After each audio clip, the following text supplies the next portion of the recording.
수강생 여러분 안녕하세요. 지난 시간은 중국의 농업개혁 과정과 대만과의 농업협력을 통해 지속적인 농업 발전을 모색하고 있는 사례를 살펴보았습니다. 이번 시간에는 북한이 농업부문 체제 전환을 하고 농업 발전을 위한 대대적인 개발 투자에 나선다고 할 때 필요한 재원을 어떻게 조달할 수 있을지 살펴보도록 하겠습니다. 북한의 농업 시스템도 과거 중국과 유사한 면이 많기 때문에 앞으로 개혁을 하게 된다면 중국의 과정을 따라서 이루어질 가능성이 높습니다. 따라서 재원 조달의 측면에서도 중국이 농업부문 개발 재원을 어떻게 조달했는지 살펴보는 것이 우선일 것 같습니다. 국제금융기구에서는 저개발국을 대상으로 개발에 필요한 장기 차관을 제공하고 있습니다. 대표적으로 세계은행, 그룹산하의 국제개발협회, 약칭으로 IDA라는 기관이 있습니다.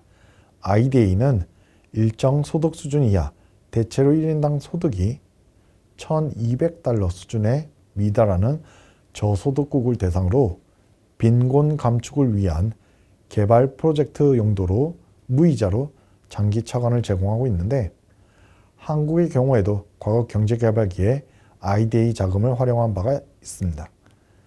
1971년에 멜유업이라는 기업이 수행한 초지조성 사업과 1972년 영산강지구 저수지 개발 등 농업 기반 확충에 이러한 IDA 자금이 사용되었습니다. 저소득국의 경우 빈곤층의 상당수가 농촌에 거주하고 있기 때문에 이러한 개발 차관의 상당수는 농업 부문에 투입되게 되는 것입니다. 세계은행 그룹 산하의 국제부흥개발은행, 즉 IBRD도 개발도상국을 대상으로 차관 지원을 하고 있습니다. IDA가 지원하는 소득기준 조건은 넘지만 여전히 1인당 소득이 낮다고 할 수 있는 중하위 개도국을 대상으로 실시하고 있습니다. 대체로 1인당 소득이 $7,000가 안 되는 국가를 대상으로 무이자는 아니고 낮은 금리의 장기 차관을 제공하고 있습니다. 아시아 국가를 대상으로 금융을 제공하고 있는 아시아개발은행, 즉 ADB도 대표적인 국제금융기구의 하나입니다. ADB는 아시아 지역 내 저소득국을 대상으로 무이자 차관을 지원하고 있습니다. 중국은 농업개혁을 수행하면서 주로 이와 같은 세 개의 기관, 즉 IDA, IBRD, ADB로부터 개발 지원을 조달하였습니다. 농업개혁 초기에는 1인당 소득 수준이 낮았기 때문에 IDA로부터 재원을 조달하였고 1980년대 중반부터는 개발 소요가 늘어남에 따라 IBRD 자금도 활용하였습니다. 세계은행 홈페이지를 찾아보면 과거 지원받았던 이력을 확인해 볼 수 있는데, IDA 자금은 1982년 화베이 평원 농업개발 프로젝트에 $6,000만 지원받은 것을 시작으로 1997년까지 총 23건의 프로젝트에 지원받은 것으로 나타납니다.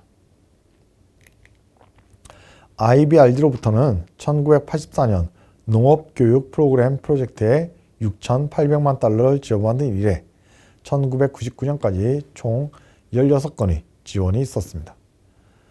1990년대 말 이후에 지원을 받지 않은 것은 중국의 개혁개방이 진전되고 경제 규모가 커짐에 따라서 더 이상 국제개발금융의 지원을 받을 필요가 없어졌기 때문입니다. 특히 1992년에 당시 중국 지도자였던 덩사오핑이 남부지역을 순방하면서 개혁개방 의지를 피력한 이른바 남순 강화가 있었는데, 이 사건 이후에는 외국인이 직접 중국에 투자하는 외국인 직접 투자, 즉 FDI가 급격히 증대하였습니다. 그러나 1980년대 개혁개방 초기에는 국제금융기구로부터 조달한 무이자 또는 저리의 장기 차관이 농업 부문의 생산성 향상에 마중물 역할을 했던 것을 부인할 수는 없을 것 같습니다. 참고로 베트남 역시 1986년 경제개혁 조치를 발표한 이래 국제사회, 특히 베트남 전쟁의 적국이었던 미국과의 관계 개선을 이루어내면서 IDA로부터 농업개발 자금을 지원받아 본격적으로 농업개혁과 농업생산성 증진을 이뤄낸 바가 있습니다. 1994년 관계시설 프로젝트에 6천만 달러를 지원받은 이래 2011년까지 총 22건의 프로젝트에 대해 IDA의 지원을 받았습니다. 이상으로 살펴본 바와 같이 앞으로 북한이 농업부문 개혁에 나선다고 하면 초기 단계에서는 우선적으로 중국과 베트남에서와 같이 국제금융기구로부터 개발자금을 지원받는 방안이 가능합니다. 국제금융기구로부터 재원을 조달받는다는 것은 지원 금액 이상의 의미가 있기도 합니다. 오랜 기간 사회주의 체제를 고수하며 국제금융과는 단절된 채 폐쇄된 경제를 운영하던 국가가 어느 날 갑자기 개혁 개방을 하겠다고 해서 선뜻 투자를 할 만한 민간 주체가 나타날 리가 없기 때문입니다. 따라서 아직은 국제사회, 특히 국제자본의 신뢰를 얻지 못한 상태에서 IDA, IBRD 등 국제개발 금융을 이용하는 것은 불가피한 측면도 있겠습니다만 이를 통해 민간 자본을 대상으로 신뢰를 구축함으로써 중국과 같이 더 많은 해외 자본을 유치할 수 있는 발판이 된다는 것입니다. 이 과정에서 남한의 역할도 중요합니다. 국제금융기관으로부터 개발 재원을 얻기 위해서는 향후 개발 계획에 대한 짜임새 있는 프로젝트 계획서가 필요하며 계속해서 지원을 받으려면 경제개발 실적을 주기적으로 평가받아야 합니다. 이른바 실적기준 배분제도라는 것입니다. 남한의 과거 경제개발기의 경험을 바탕으로 북한의 개발계획 작성에 도움을 준다면 국제금융기관으로부터 재원 조달이 더욱 용이해질 수 있을 뿐만 아니라 그렇게 지원받은 재원으로 실제 프로젝트를 수행하는 과정에서는 남한이 더욱 적극적으로 참여할 수 있게 되리라 기대할 수 있습니다. 북한의 농업부문 개발에 대해 언급할 때 자주 인용되는 사례가 하나 있습니다. 바로 유럽연합에서 동유럽 체제전환국을 대상으로 실시했던 사파드 사업입니다. 농업농촌 발전을 위한 특별가입 프로그램의 영문 약자인데 유럽연합은 2004년 이후 가입한 폴란드, 체코, 헝가리, 루마니아 등 동유럽 11개 국가를 대상으로 하여 사파드 프로그램을 통해 농업농촌 개발을 지원하였습니다.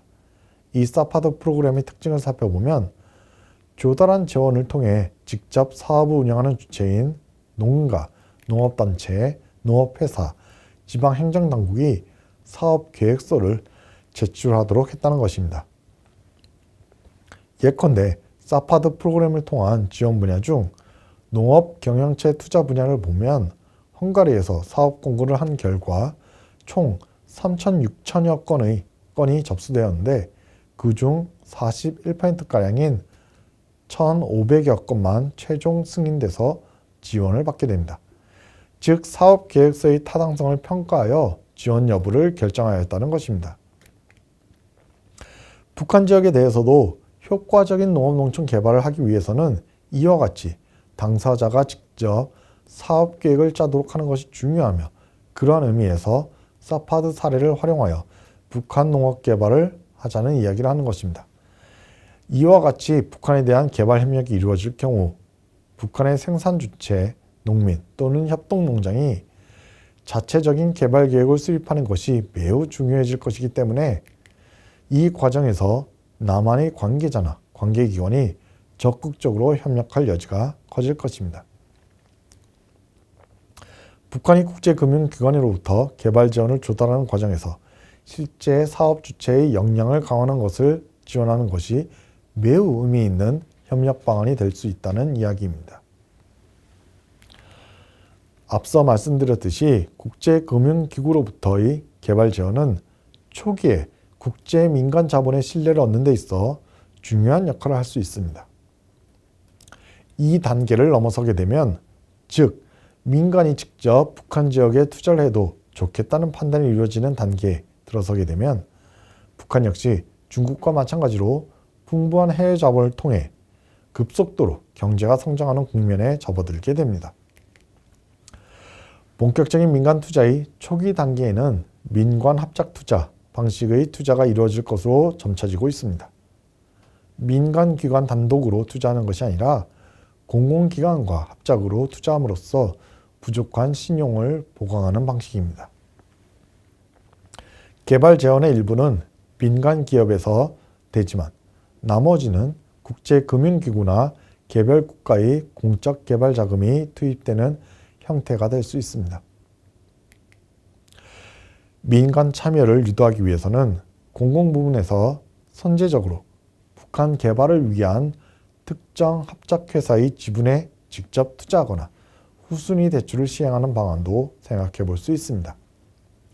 농업부문 개발에 한정해서 보면 세계은행그룹 산하의 국제금융공사, 즉 IFC와 세계 농업식량안보기금이 공동으로 운영하고 있는 기금을 활용해 볼 수도 있습니다. 국제금융공사는 민간 부문의 대개도국 투자를 촉진하기 위해 여러 금융기법을 통해 투자에 수반되는 리스크를 완화해주는 역할을 맡고 있는 국제금융기구입니다. IFC는 세계농업식량안보기금과의 공동사업을 통해 개도국 소농의 역량 강화, 빈곤 감축을 목적으로 하는 민간의 중장기 프로젝트에 대한 금융 지원을 실시하고 있습니다. 그 사례를 살펴보면 개도국 농산물 생산회사, 식품 가공회사에 대한 투자나 농가 협동조합을 대상으로 하는 마이크로 파이낸스 제공 등을 볼 수 있습니다. IFC는 금융기법을 통해 상업적 리스크를 완화해주는 역할을 한다고 볼 수 있습니다. 즉, 프로젝트 운영 과정에서 상업적 손실이 발생했을 때 손실의 일부를 부담한다는 것입니다. 그런데 북한과 같은 저개발 국가에 대해 민간이 투자한다고 했을 때는 상업적 리스크, 즉 계획대로 물건이 잘 팔리지 않는 경우도 존재하지만 더 큰 위험은 정치적 리스크가 크다는 점입니다. 과거 남북한 협력사업에서와 같이 정경분리 원칙이 지켜지지 않을 경우 사업이 갑자기 중단되거나 현지 자산이 몰수되어 버리는 경우가 생길 수도 있습니다. 이러한 정치적 리스크의 경우 역시 세계은행그룹 산하 기구인 다자간 투자보증기구, 즉 미가를 활용해 볼 수 있습니다. 미가는 현지 통화의 환전 및 송금 제한, 현지 정부의 자산 몰수 조치, 전쟁이나 내란 등 정치적 소요로 인해 유형 자산의 파괴 등에 대해 일정한 보상금을 받고 보험금을 받고 그 손실을 보상해주고 있습니다. 다시 한번 정리하면 북한의 향후 농업부문 개혁에 나서고자 할 때 필요한 재원은 중국과 베트남의 사례에서와 같이 초기에는 국제금융기구의 무이자 또는 저리의 개발 재원으로 조달될 가능성이 높습니다. 이때에는 북한 생산 주체의 개발 계획을 수립하는 방식으로 남북협력 방안을 모색해 볼 수 있다는 것, 그리고 국제금융기구의 개발 지원을 통해 북한 개혁 개방이 성과를 보이고 민간의 신뢰가 구축되기 시작하면 본격적으로 민간 부문의 투자가 활성화될 전망인데, 이때에도 다양한 국제금융기구의 관련 제도를 활용하면 리스크를 줄이는 데 기여를 할 수 있다는 것입니다. 지금까지 중국의 농업개혁 과정과 중국과 대만의 양안 교류 협력 과정을 살펴보았습니다. 이를 통해 북한이 향후 농업개혁에 나선다면 구체적으로 어떠한 모습이 될 것이며 어떠한 방향으로 전개될지 살펴볼 수 있었습니다. 그리고 마지막으로 이러한 농업개혁 과정에서 필요한 재원의 조달 방법, 주로 국제금융기구의 개발 재원을 중심으로 살펴보았습니다. 재원 문제에 한정해서 생각해보면 강의 중에도 언급하였듯이 개발 재원의 상당수는 남한이 통일이나 한반도 평화의 최대 수혜자가 된다는 점에서 상당 부분을 남한이 부담하게 될 가능성이 높습니다. 과거 북한 신포 지역에 건설 지원을 했다가 중단된 경수로 사업의 경우에도 남한이 총 비용의 70% 이상을 조달했다고 알려져 있습니다. 따라서 강의 중에는 언급하지 않았지만 남북협력기금과 같은 현재 한국 정부가 조성하고 있는 기금이나 과거 독일 통일 사례에서와 같이 연대세라는 명목으로 한국의 납세자가 더 많은 세금을 납부하는 방식으로 재원을 조달하게 될 공산이 큽니다. 그러나 과거의 남북협력 사례의 교훈을 통해 향후 북한 개발 과정에서는 국제사회의 역할이 더욱 커져야 한다는 점이 점차 강조되고 있습니다. 이는 여러 국가가 참여하고 개발에 따른 이익과 손실을 공유하는 것이 가장 이상적이라고 강조하지만 결코 이루어진 적은 없었던 정경분리의 원칙을 관철시키기가 더욱 유리한 환경이 되기 때문입니다. 따라서 이번 강의에서는 주로 국제금융기구 재원을 중심으로 살펴보면서 그 가운데에서 남한이 할 수 있는 역할이 무엇인지 살펴보는 것으로 하였습니다. 이상으로 북한의 농업 마지막 6번째 강의를 마칩니다. 감사합니다.